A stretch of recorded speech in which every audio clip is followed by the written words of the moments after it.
Welcome to Cartoonist Kayfabe. My name is Jim Rugg. I'm Ed Piscor. Going to look at the biography of a film auteur, Alfred Hitchcock here by Tim Hensley. But before we do, what's new?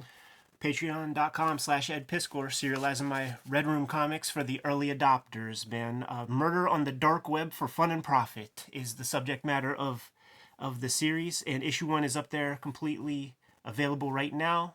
$3 will get you the archive, and issue 2 starts immediately. One quick. These are some of the pages from this past week. Showed this page to my man Skinner, and he said, "I love that Blood Wolf pose, dude." He caught me.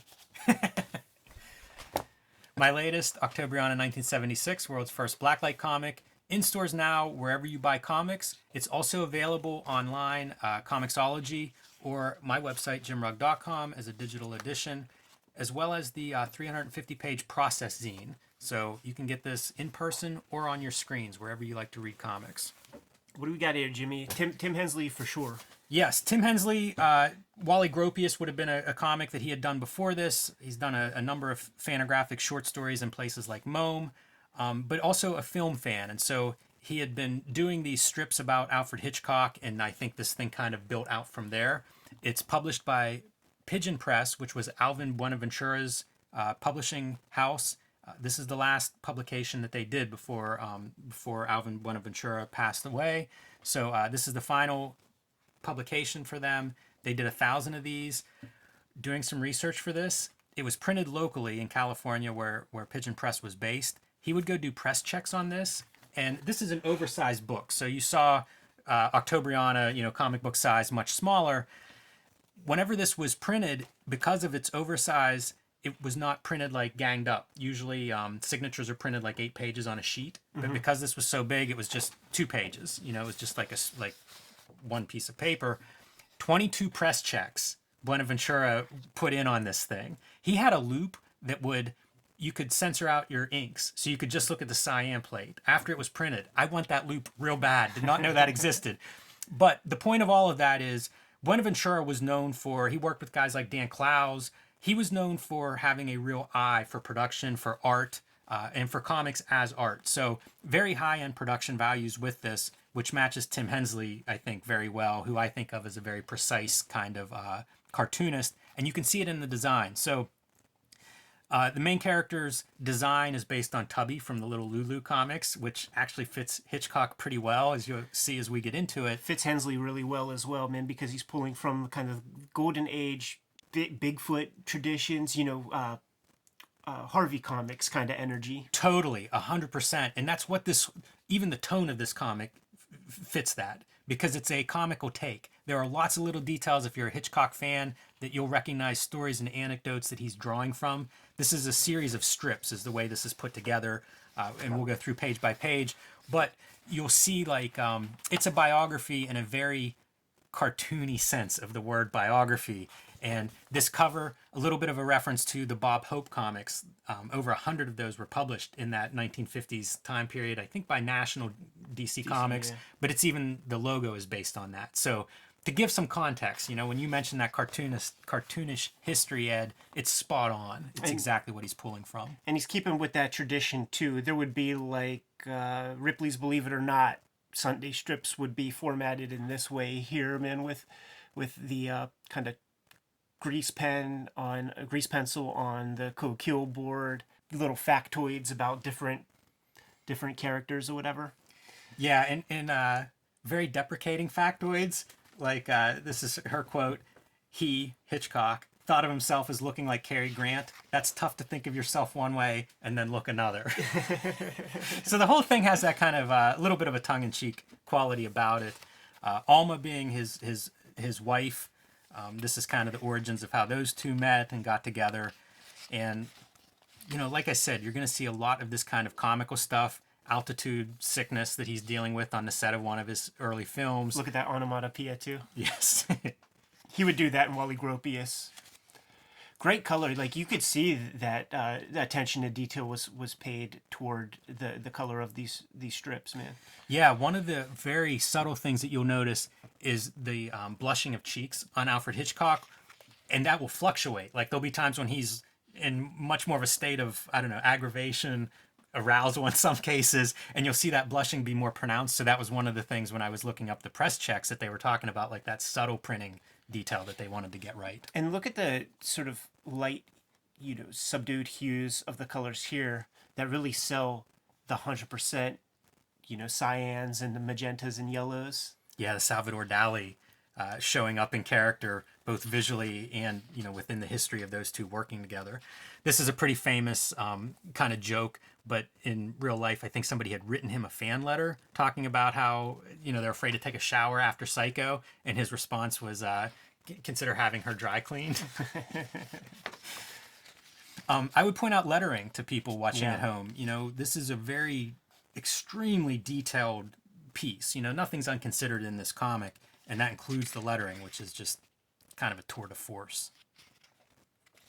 Yeah, heck of a cartoonist. He as of now doesn't have the biggest body of work because of that attention to detail.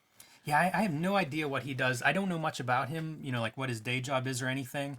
But whenever the comics come out, I'm usually very impressed by them. So, Tim, make more. Here's a little Bob Hope cameo. Yeah, exactly. This is your nod to the Alfred Hitchcock Presents setup, but this time doing some tongue-in-cheek stuff about graphic novels. And then, of course, Bob Hope, who, again, is referenced from the very cover of this. Did Neil Adams do Bob Hope comics? Yes. Yeah, man. Like some of his earliest comics were Bob Hope comics. I love this stuff, too, like the comics within the comics. Yeah. And there are a lot of these kind of details of like jokes that Hitchcock would pull, having everything dyed blue for this party. This is pretty neat. This is a reference to a Milt Gross strip who used to do these regular features that would be like literary reviews, book reviews.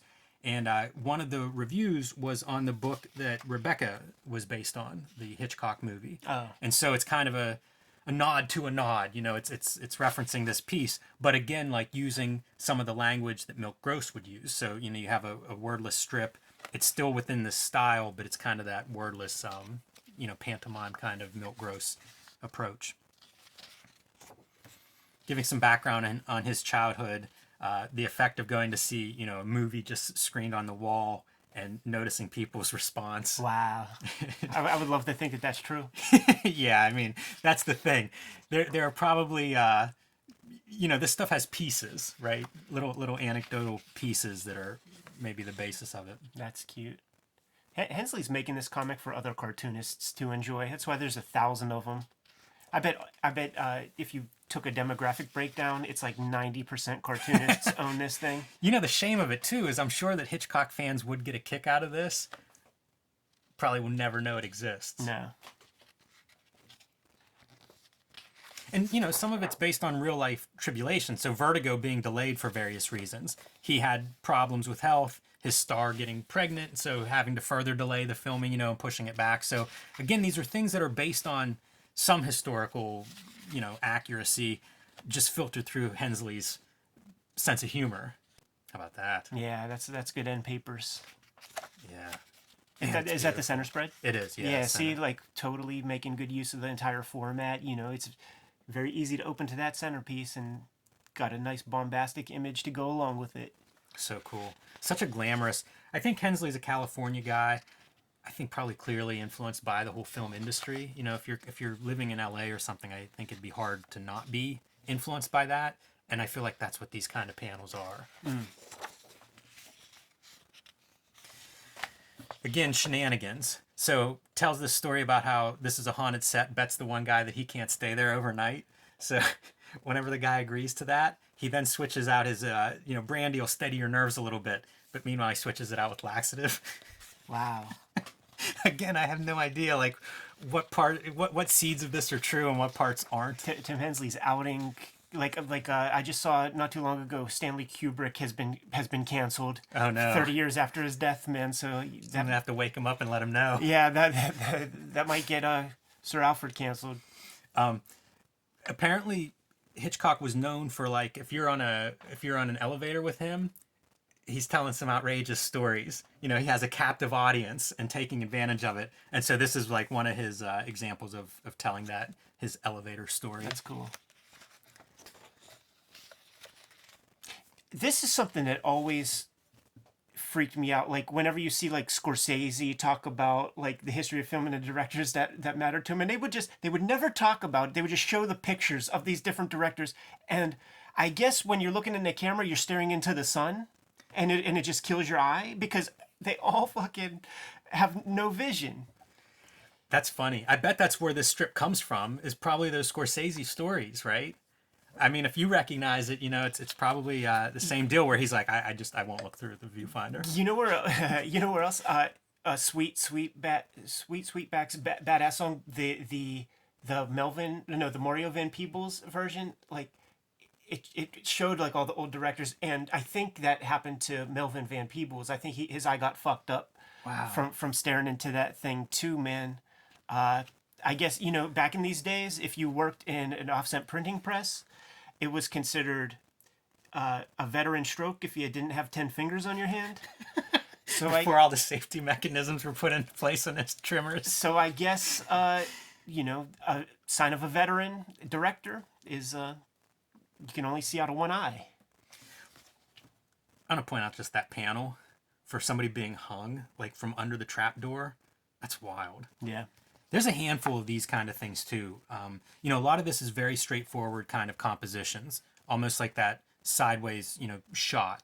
Take everything at face value. Now and then there are these extreme, unusual shots and perspectives that really kind of sing whenever you see them in this cartoon language.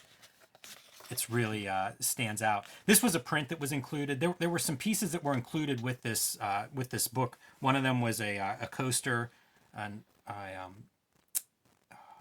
forget the kind of printing it was, but a coaster, which in some ways references his alcoholism, is one way to possibly interpret it. But there was a high quality print of this image as well. I think in real life it was his wife, Hitchcock's wife, who pointed out that she moves in the footage after she's supposed to be dead. So a little bit adaptation, for this particular image. Famous anecdote. Yeah, and famous anecdotes or even gag cartoons is what you see in a lot of these.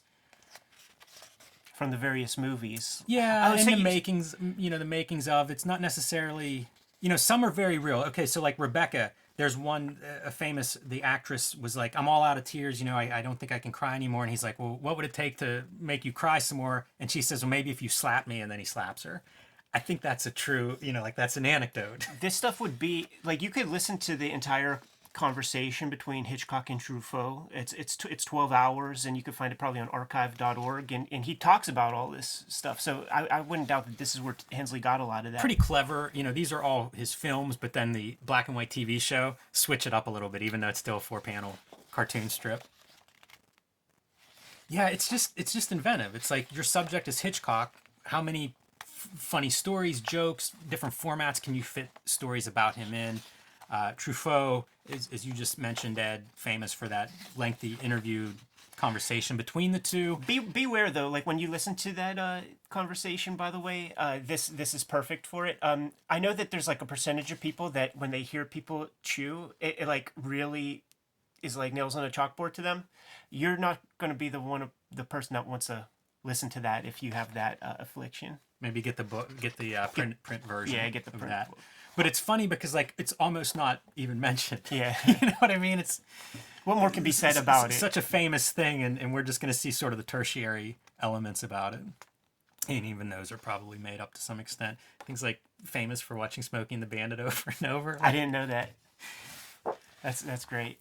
This is an amazing comic. Like, I wish there were more comics of this sort, because it is Hitchcock. If you're a Hitchcock fan, you're going to find all kinds of little details, Easter eggs, as well as a lot of invented funny stuff. It's a well-done comic in that sense. It reads as its own piece. Very rewarding there, too.